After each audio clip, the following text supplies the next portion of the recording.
Hey, what's up guys, welcome back to my channel. So today I decided that I'm going to do a little bit of a story time, and I'm going to just give you guys a little bit of an inside scoop of my religious journey, and in terms of stuff of like how I was at a very low point in my life to where I am now.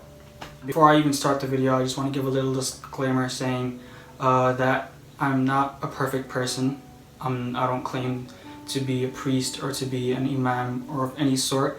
This is just me giving my 2 cents of my religious journey and my opinions on how you can grow from this, I guess, right? So I hope you guys can relate to some of the things that I have to say, and just basically some tips and advice of like how I was where I was and where I am now. I don't know why I keep doing this, but anyway, let's hop straight into it. Hopefully I can do this properly, because I've been thinking about it for the past 2-3 days that I wanted to tell you guys this, and I've been writing so many things down in my notebook, but I just can't like fully grasp all the information. I don't know how to convey it. So if I'm like rambling and stuff, just bear with me, because I can promise you this is going to be a beneficial video for myself and for you guys, because I'm like self-reflecting, and then for you guys I get to share my story and you guys can like benefit from it, right?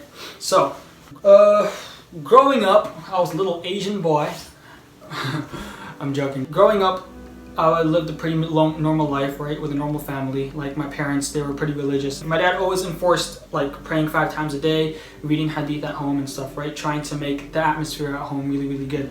And he was successful with that, right? Like he was very, very successful making my family very religious and like incorporating like Islamic beliefs and stuff into our lives and stuff, right? But growing up, I always prayed my prayers, my salahs and everything. I did everything for my parents. Whenever my parents told me to go pray, I did it for them. I didn't do it for Allah. Not intentionally, just because a child grows up thinking, oh, okay, I'm gonna go pray because my dad's doing it, right? But they're never taught the reason why we have to pray for it, right? Because like children don't have any value. I'm gonna talk about that later, because like that's a huge part as to why I am what I am today. So growing up, my sisters became very religious, and the more that my entire family started following one direction, when they started following a certain path, I kind of started like swerving off, because I found interests in different things that they didn't find interest in, right? Which kind of led me to pull away from the family. So a point in my life came where I was very, very distant from my family, right? Because they were trying to force me to become more religious. They were trying to force me to read more Quran and to be more mindful with my prayers and stuff, right? And obviously that didn't result well, because I was like a hormonal teenager, which I still am, but I mean like back then it was even worse. I was like 15 at the time, right? So my dad kept trying to push me towards like becoming a good Muslim and doing all this good stuff, but I never understood why, right? Like for me it was like, oh well, I'm praying my salah, I should be good, right? Like I'm okay, I don't know why he keeps bugging me. But when he would tell me like, oh, why don't you read some hadith books, or why don't you read the translation of the Quran, like you've memorized so much, why don't you ever want to have the interest of knowing what you like recite and stuff, you know? So for me that was just really annoying, right? I was like, oh, why is Baba always like not proud of me? Why doesn't he allow me to live my life the way that I want to, right? And I just wasn't understanding his reasons and stuff, right? So I started retaliating. Now fast forward into my retaliated state, being a retaliating child. Maybe like 1 or 2 years down the line, I was maybe 16 or 17, and this tension that was in my family kept building up higher and higher and higher and higher, and it got to a point where my parents couldn't even look at me in the face. My sisters couldn't look at me in the face, just because of how disrespectful and how disobedient I was, right? What I'm sharing with you guys is very, very personal, but I'm choosing to let it go online. So I know there's a lot of people out there that will benefit from this story, and this is the only reason why I'm sharing it with you guys, right? So I was at a very, very low point in my life. I was very arrogant at the age of like 17. I thought that I knew what was best for myself, and I trusted myself, and I didn't care, because I had no value of my religion, right? I'm telling you guys this over and over again, because it's gonna come later on in the story of like what I mean by I had no value in my religion. I'm gonna tell you guys another story where there was one day where in the heat of all of this like mess and all this tension and retaliation, there was one day me and my dad were coming back from Isha Salah, and for some reason me and my dad were talking and it became an argument right in the car. And I remember it like it was yesterday because like it's probably one of my craziest memories. I told my dad like, oh, I can't do that because I'm so stressed, right? And then he looked at me and he was like, what stress do you have? Now in my head, I had so much stress because like that time I was finishing high school and I'm homeschooled, so I was like studying really hard to finish and pass my test. And then the stress of like my sisters ignoring me, the stress of my mom being very like sad because of the whole situation in the house because her husband and her son are both fighting all the time. So then I was like, Baba, forget this, you know, like I'm done, right? So I opened the car door, I walked out, and at that time I was wearing my galabiya or thobe or abaya or whatever you guys want to call it, like that white robe thingy, and I was wearing my hat because I just came back from the masjid. So I ran down the street, I literally took off my topi, my kufi, and I threw it on the floor, and I took off my thobe and I threw it on the floor, like the street, right? And I walked out of my neighborhood and my dad screamed and he was like, Yusuf, you're doing this again? Because this isn't like the first time I walked out the house, right? He's like, you're doing this again? And then I remember I was like screaming just crazy things. I was like, I hate you guys and I hate the religion. And then I walked and I walked and I walked and I walked until I reached like a shopping mall or something, and I sat, it was late, it was nighttime, right? Because it was after Isha, it was like 11 p.m. And I sat down there in the dark and I was just sitting there.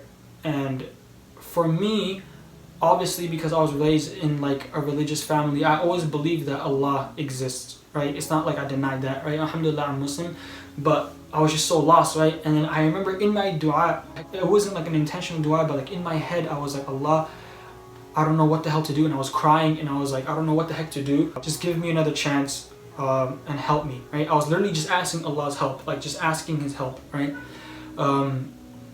And for the first time, I'm not even joking guys, for the first time in like 2 years, I felt like a sense of like relief or happiness when I made that dua. So then time kind of went on again. I went back home after that, and my parents, they acted like nothing happened because they were so scared. They were scared that I was gonna like take the car and just drive and run away. So they were scared that I was gonna run away and stuff, right? So they decided, okay, for Yusuf, we're just gonna treat him nice and we're gonna treat him kindly, and we're not going to force Islam on him. We're gonna let it come like on his terms. We're gonna do everything on his terms, right? So about another year passed by, and my spiritual journey, religious journey kind of started from there. After all that tension kind of died down, my mind kind of opened up and I started understanding that, okay,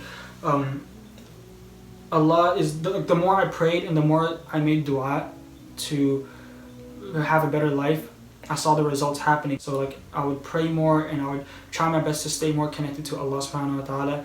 And I kid you guys not, like literally as I started making more dua to Allah subhanahu wa ta'ala, literally my life became more bright and like it started opening up. I was in this hole, this really, really dark hole. I didn't know what to do. And my only thing left, like literally my friends were against me, my parents were against me, my siblings were against me. The only thing I had left was Allah, right? Because at the end, Allah subhanahu wa ta'ala will always be there. And I made a TikTok video like a couple of days ago saying that reasons why praying makes you happy. And I emphasize that Allah can be your best friend. Allah is this ultimate being where you can just open up your heart to him and you can pour out your deepest secrets, right? Because who is he going to tell, right? He's literally God. Like, who is he going to tell, right?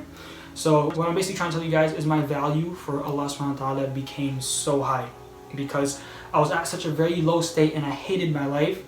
And then only through my du'as and my prayers and stuff, my life became better.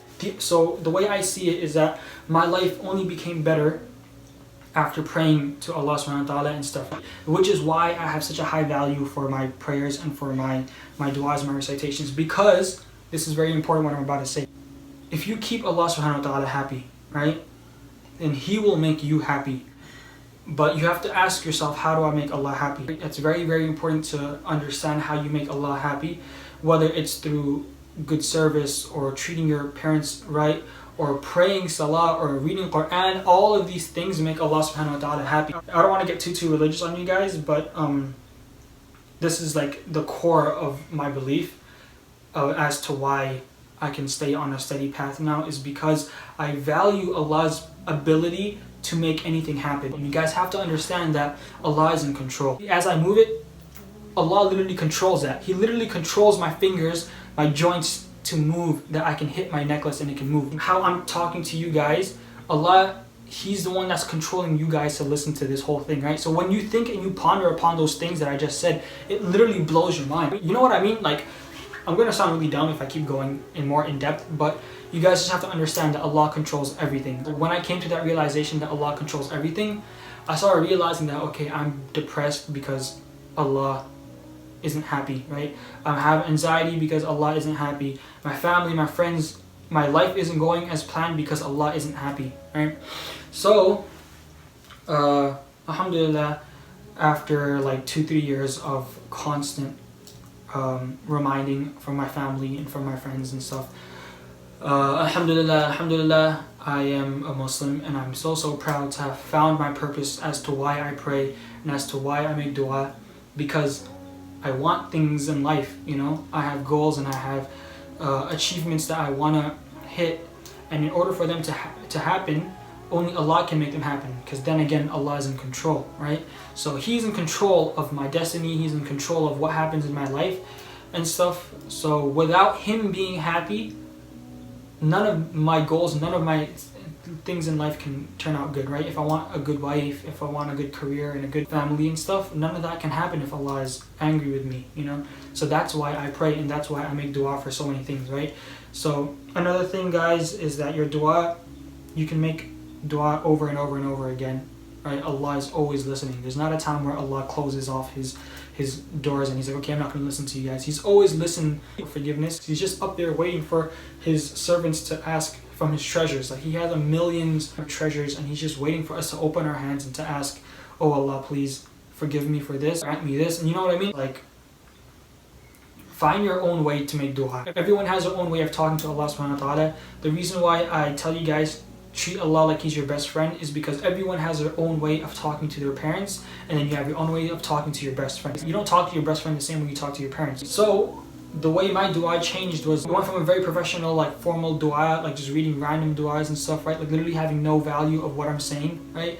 It went from that to literally being like, I was complaining like a child, like, oh Allah, why is this happening to me? Why are you doing this to me? And you can question Allah if you want, like in your dua, you can do it because it's your dua, you know. He's up there listening, because it all stems from being genuine and authentic, and having that desire to want to be a greater person, right? It all starts, all this motivation, all this inspiration, all of you guys that are watching right now, you're literally watching this video because there's a piece of you that wants to become a better Muslim, right? That wants to become a better person for the future, right? So yeah, that's basically it. Then again, I'm not perfect. I make mistakes, right? I do bad things that I'm not supposed to be doing and stuff, right? We're all human. It's important to understand that we will make mistakes, but it's more important to understand that after you make those mistakes, you realize that they're mistakes and to try your best not to do them again. I'm sure there's a lot of you guys that are watching this right now that are in that place, but I'm telling you that there's hope. There's so much hope, right? Allah sees you in that depressed state right now, but I promise you, if you open up your hearts to Allah, He will take care of it, because He created our souls, and our souls crave His happiness. That's it for today's video, guys. I hope you guys all enjoyed my religious journey. I would love to hear your journey, right? So down below in the comments, if you guys have any questions, or if you guys want to share your own personal tips or advice or anything that helped you, then go ahead and comment down below, because I'm sure that there's a lot of people who have questions, and maybe you guys can help answer them. But other than that, I'll see you guys in the next video.